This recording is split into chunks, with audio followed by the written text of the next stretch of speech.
क्या हो अगर दुनिया धीरे धीरे खत्म होना शुरू हो जाए, इस दुनिया के सभी जानवर लुप्त हो जाएं, इस दुनिया से हरियाली का नामो निशान मिट जाए और जितने भी सूखे हुए पेड़ हैं वो भी अब कुछ ही महीनों में इस दुनिया से पूरी तरह से खत्म हो जाएंगे। ऐसे में इंसान की एक बहुत बड़ी आबादी पूरी तरह से खत्म हो गई और जितने भी इंसान हैं अब वो आदमखोर बन चुके हैं। वो इंसानों को ही खाते हैं क्योंकि अगर उन्होंने ऐसा नहीं किया तो उनकी जिंदगी खत्म हो जाएगी।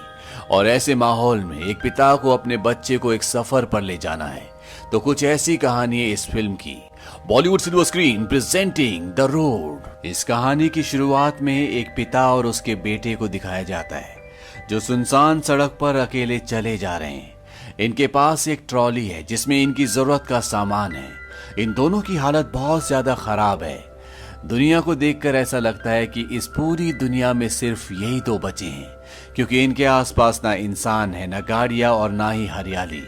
लेकिन सच ये नहीं है, इस दुनिया में ऐसे इंसान भी हैं जो आदमखोर हैं, यानी जो इंसानों को खा जाते हैं। क्योंकि अब धरती पर कोई फसल नहीं उगती, कोई जानवर नहीं बचा हुआ, इसीलिए इंसान को अपने आप को बचाने के लिए दूसरे को खाना पड़ता है। और जो लोग ऐसा नहीं कर पाए, या तो वो भूख से मर गए या उन्हें अपनी जान देनी पड़ी।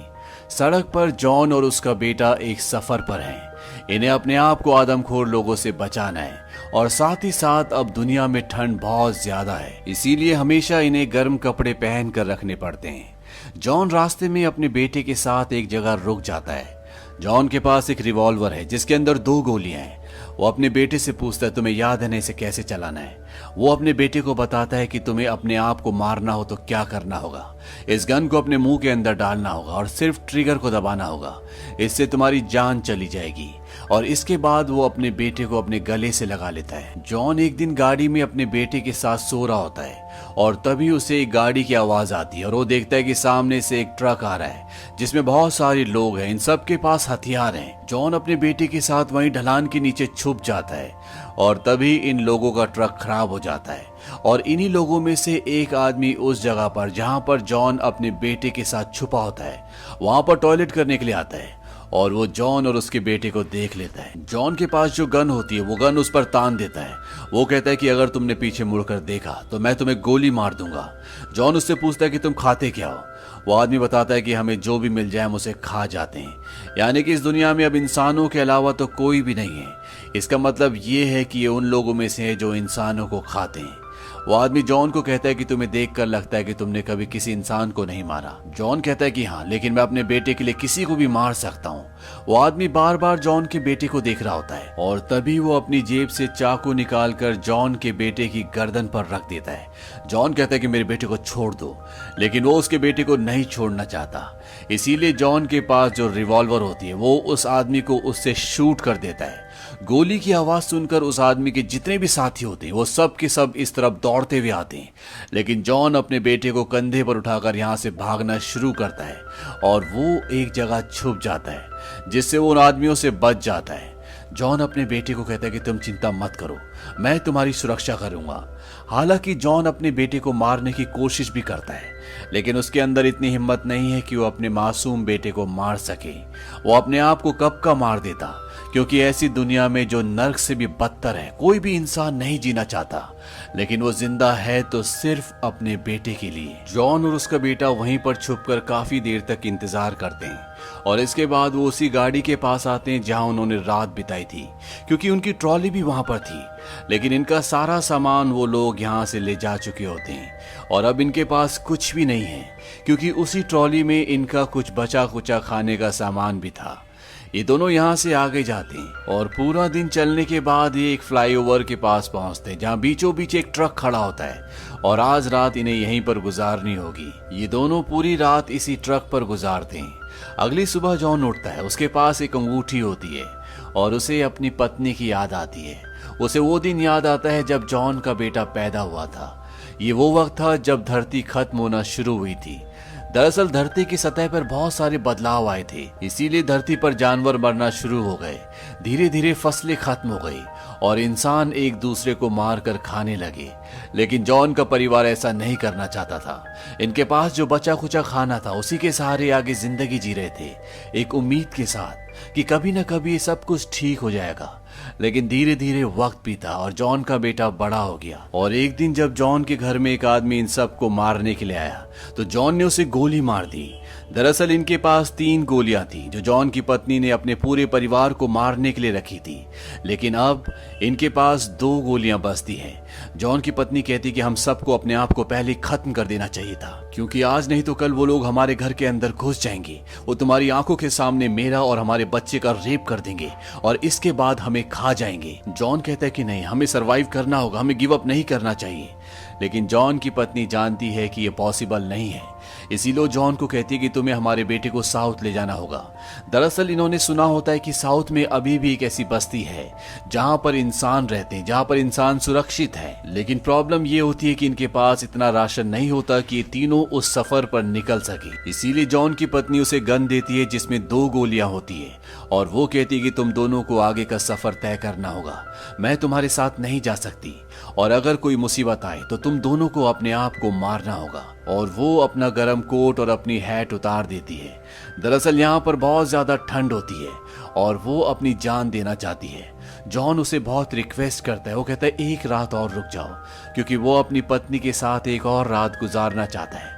जॉन की पत्नी कहती कि नहीं, अब ये पॉसिबल नहीं है और वो जंगल में अंधेरे में अपने गर्म कपड़े घर पर ही छोड़कर निकल जाती है, यानी कि उसने अपनी जान दे दी। और ये वो आखिरी पल था जब जॉन ने अपनी पत्नी को जाते हुए देखा था।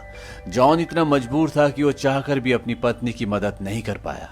कहानी वापस प्रेजेंट में आती है और जॉन और उसका बेटा अपना आगे का सफर तय करते हैं। इन्हें किसी भी कीमत पर साउथ तक पहुंचना होगा ताकि ये वहां पर आसरा ले सके। अब रास्ते में इन्हें एक घर दिखता है। जॉन और उसका बेटा उस घर के अंदर जाते हैं। वहां पर खाने के बर्तन पड़े होते हैं। जॉन को किसी भी कीमत पर खाना चाहिए और तभी वो देखता है कि टेबल के नीचे एक तहखाना है और वो समझ जाता है कि हो ना हो यहाँ पर खाना होगा। और वो उस तहखाने का दरवाजा खोलकर नीचे पहुंच जाता है और वो वहां पर देखता है कि बहुत सारे इंसानों को बंदी बनाकर रखा गया है जिन सब की हालत खराब है। जॉन जल्दी से अपने बेटे के साथ ऊपर वापस आ जाता है और इससे पहले कि वो इस घर से बाहर निकलता, बाहर उन्हें वो लोग दिखते हैं जिनका एक घर है। इन सब के पास बंदूकें होती हैं। जॉन और उसका बेटा ऊपर चले जाते हैं और अब जॉन जानता है कि अगर वो और उसका बेटा इन आदमखोर लोगों के हाथ लग गए तो उनका क्या हश्र होगा। इसीलिए उसके पास जो रिवॉल्वर है जिसके अंदर सिर्फ एक गोली है, वो अपने बेटे के सिर पर तान देता है, क्योंकि वो उसको एक अच्छी मौत देना चाहता है।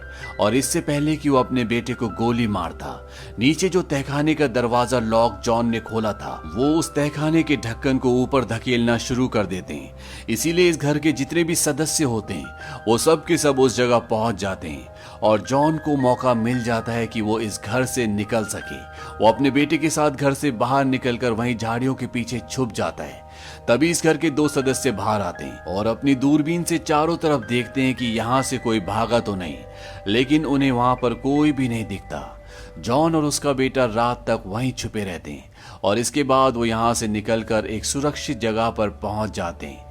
जॉन अपने बेटे को खाने के लिए एक बीज देता है और वो कहता है कि ये आखिरी खाना था जो हमारे पास बचा था, अब हमारे पास खाने के लिए कुछ भी नहीं है। जॉन का बेटा जॉन से पूछता है क्या कभी हमने किसी इंसान को खाया है। जॉन कहता है कि नहीं और ना हम कभी ऐसा करने वाले हैं। जॉन जानता है कि उनका खाना खत्म हो गया है और बिना खाने के बचना यहाँ पर नामुमकिन है।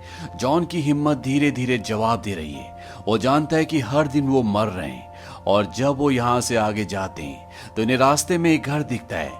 जॉन इस घर के अंदर खाने की तलाश में जाता है, लेकिन उसे वहां पर खाना नहीं मिलता। लेकिन जब वो इस घर के बैकयार्ड में जाता है तो वहां पर उसे एक ढक्कन दिखता है और जब वो उसे खोलकर नीचे जाता है तो ये एक छुपा हुआ कमरा होता है जहां पर न ढेर सारा खाना होता है, बल्कि यहाँ पर रहने की, खाने की, पीने की हर तरह की सुविधा होती है। और ये देखकर जॉन खुश हो जाता है। आज जॉन और उसके बेटे ने कई महीनों के बाद भरपेट खाना खाया है। जॉन ने वाइन पी है और साथ ही साथ ये दोनों अपने हुलिये को भी यहाँ पर ठीक कर लेते हैं। और रात को जब ये दोनों यहाँ पर होते हैं इन्हें एहसास होता है कि ऊपर कोई है। जॉन का बेटा कहता है शायद कोई जानवर होगा। जॉन कहता है कि नहीं, ये कोई जानवर नहीं है, हमें यहाँ से निकलना होगा, ये जगह सुरक्षित नहीं है। और अगली सुबह जॉन और उसका बेटा बहुत सारा खाना यहाँ से अपने साथ लेकर आगे निकल पड़ते हैं। और जब वो जा रहे होते हैं तभी उन्हें रास्ते में एक आदमी जाता हुआ दिखता है। इनकी आवाज सुनकर वो पीछे पलटता है। वो कहता है कि तुम मेरा पीछा क्यों कर रहे हो? जॉन कहता है कि हम तुम्हारा पीछा नहीं कर रहे। वो बूढ़ा आदमी कहता है कि मेरे पास तुम्हारे लिए कुछ भी नहीं है, और वो अपना बैग जॉन की तरफ फेंकता है। जॉन कहता है कि हम रॉबर्स नहीं हैं। इस बूढ़े आदमी की हालत बहुत ज्यादा खराब होती है। जॉन का बेटा बोलता है क्या हम इसे खाने के लिए कुछ दे दें? हालांकि शुरू में जॉन मना करता है, लेकिन बाद में वो अपने बेटे को अलाउ कर देता है। जॉन का बेटा उसे खाने के लिए एक डिब्बा देता है। और अब जब जॉन को विश्वास हो जाता है कि ये भी इन्हीं की तरह एक मुसाफिर है, तो जॉन उसे कहता है क्या तुम हमारे साथ डिनर करना चाहोगे? वो कहता है कि हाँ। रात को ये सब डिनर करते हैं। वो बूढ़ा आदमी कहता है कि जब मैंने तुम्हारे बेटे को देखा तो मुझे लगा कि ये कोई एंजल है, क्योंकि कई सालों से मैंने किसी बच्चे को नहीं देखा। मेरा भी एक बेटा था जिसे दूसरे लोगों ने मार दिया। दरअसल इस दुनिया में जितने भी लोग बचे हैं सबकी ऐसी कहानी है। इंसानों का इंसानों के ऊपर से, यहाँ तक कि ईश्वर के ऊपर से भी विश्वास उठ चुका है। ये रात यहीं बिताते हैं और सुबह वो बूढ़ा आदमी यहाँ से अकेला ही आगे निकल जाता है। हालांकि जॉन का बेटा ये चाहता है कि वो बूढ़ा आदमी इनके साथ ही सफर तय करे, क्योंकि जॉन के बेटे ने अपनी जिंदगी में पहली बार अपनी मॉम और डैड के अलावा किसी तीसरे इंसान से बात की है। लेकिन जॉन ऐसा नहीं चाहता, क्योंकि उसके साथ रहने से इनका सफर और भी मुश्किल हो जाएगा और साथ ही साथ खाना भी खत्म हो जाएगा। इसीलिए जॉन उसे नहीं रोकता और ये दोनों साउथ की तरफ बढ़ना शुरू कर देते हैं। जॉन की अब तबीयत भी खराब होनी शुरू हो जाती है, लेकिन वो अपनी होप नहीं खोता। वो अपने बेटे को नक्शा दिखाता है और वो कहता है कि हम समंदर से बहुत पास हैं और इसके बाद हम उसी के सहारे आगे साउथ की तरफ बढ़ेंगे। जॉन का बेटा जॉन से पूछता है क्या समंदर नीला होता है? जॉन कहता है कि हाँ, समंदर नीला होता है, वो बहुत खूबसूरत होता है। जॉन के बेटे ने आज तक समंदर नहीं देखा और जब ये दोनों समंदर के पास पहुंचते हैं तो वहां पर समंदर का रंग नीला नहीं होता, बल्कि वो काला होता है, क्योंकि हर तरफ बिजली गिरने से सूखे हुए पेड़ों पर आग लगती रहती है। चारों तरफ धुआं होता है और ना ही कभी आसमान में सूरज दिखता है। जॉन अपनी दूरबीन से समंदर के अंदर देखता है। उसे वहां पर एक शिप दिखता है जो वहां पर रुका हुआ है। दरअसल एक टूटा फूटा शिप है। जॉन अपने बेटे को अपनी रिवॉल्वर देता है, जिसके अंदर अभी भी एक गोली बची हुई है। जॉन कहता है कि तुम मेरा यहीं पर इंतजार करना, और वो तैरता हुआ समंदर में शिप की तरफ निकल पड़ता है। जॉन का बेटा यहाँ पर सो जाता है और तभी यहाँ पर किसी के पैर दिखाए जाते हैं। और कुछ देर बाद जब जॉन का बेटा उठता है तो वो देखता है कि उसके चारों तरफ कुछ भी नहीं है। उसका सारा सामान कोई चोरी करके ले गया। जॉन शिप से वापस आ चुका होता है। उसके पास कुछ सामान होता है जो शिप से लेकर आया होता है, और वो देखता है कि इनका सारा सामान चोरी हो चुका है। हालांकि रिवॉल्वर अभी भी जॉन के बेटे के पास होती है, लेकिन यहाँ पर जॉन के जूते भी चोरी हो चुके हैं। वो अपने बेटे को अपने कंधे पर उठाता और उस तरफ भागता है जिस तरफ वो आदमी इनका सामान लेकर भागा है। वो आदमी इन्हें दिख जाता है जो ट्रॉली में इनका सामान लेकर जा रहा होता है। जॉन को रास्ते पर चलते हुए बहुत पेन हो रहा होता है, क्योंकि उसके पैर में जूते नहीं होते, लेकिन किसी तरह से वो उस आदमी तक पहुंच जाता है और अपनी रिवॉल्वर उस पर तान देता है। उस आदमी के हाथ में भी चाकू होता है, लेकिन वो डरा हुआ है। जॉन कहता है कि मेरे कपड़े उतारो, मेरे जूते मुझे वापस दो, नहीं तो मैं तुम्हें गोली मार दूंगा। जॉन का बेटा जॉन से कहता है कि डैड ऐसा मत करना, उसे मत मारना। वो आदमी कहता है कि अपने बेटे की बात सुनो, लेकिन जॉन अपना सारा सामान उससे वापस लेना चाहता है और उस आदमी को उसे सब कुछ देना पड़ता है। वो आदमी कहता है कि मैं भूखा हूं, मैं मर जाऊंगा, लेकिन जॉन उसकी एक बात नहीं सुनता और ट्रॉली लेकर वहां से निकल जाता है। जॉन का बेटा अपने पिता से नाराज है। वो कहता है हमें उसकी मदद करनी चाहिए थी, वो डरा हुआ, उसे खाने की जरूरत है। और जॉन अपने बेटे की बात मान जाता है। वो वापस उसी जगह जाता है, लेकिन वो आदमी वहां पर नहीं होता। वो उसके लिए वहां पर कुछ कपड़े और खाना रखकर आगे निकल जाते हैं। और जब ये दोनों एक घर के आगे से गुजरते हैं तो इनके ऊपर कोई तीर चलाता है। हालांकि जॉन और उसका बेटा ट्रॉली के पीछे छुप जाते हैं, लेकिन दूसरा तीर जॉन के पैर पर आकर लगता है। जॉन जब समंदर के अंदर शिप पर गया था तो वहां से वो एक फ्लेयर गन लाया था और वो उस गन से उस खिड़की के अंदर निशाना लगाता है जहां से कोई आदमी उस पर तीर चला रहा है, और उसका निशाना बिल्कुल सही जगह पर लगता है। और अब जॉन उस घर के अंदर जाता है और वो देखता है कि जिस फ्लेयर गन से उसने आदमी पर निशाना लगाया था वो आदमी मर चुका है। वहां पर एक औरत भी होती है। जॉन उससे पूछता है कि तुम हमारा पीछा क्यों कर रहे थे? वो कहती है कि हम नहीं, बल्कि तुम हमारा पीछा कर रहे थे और तुमने इसे मार दिया। दरअसल यहाँ पर हर एक इंसान को यही लगता है कि वो उनका पीछा कर रहा है, जबकि ऐसा नहीं होता। हर इंसान अपने सफर पर, अपने सर्वाइवल पर होता है। जॉन इसके बाद यहाँ से निकल जाता है और उसके पैर में जो तीर लगा है वो उस तीर को निकालता है, जिससे वो दर्द से कर्रा उठता है। वो अपने पैर को किसी तरह से बांधता है और अब वो और उसका बेटा आगे अपने सफर पर निकल पड़ते हैं। लेकिन जॉन की हालत बहुत ज्यादा खराब होती है, उसे चलने में बहुत प्रॉब्लम हो रही होती है और साथ ही साथ उसकी तबीयत भी खराब है। वो अपने बेटे से कहता है कि मैं अब ट्रॉली को नहीं खींच सकता, हमें ट्रॉली को यहीं पर छोड़ना होगा। वो अपने जरूरत की चीजों को एक बैग में डाल लेते हैं और अब ये दोनों बिना ट्रॉली के आगे बढ़ते हैं। लेकिन जॉन बहुत ज्यादा आगे तक नहीं चल पाता। कुछ ही दूर चलने के बाद वो समंदर के किनारे एक जगह पर गिर जाता है। जॉन और उसके बेटे को पूरी रात यहीं पर गुजारनी पड़ती है और अगली सुबह जॉन को दिखाया जाता है कि अब उसके अंदर चलने की शक्ति नहीं है।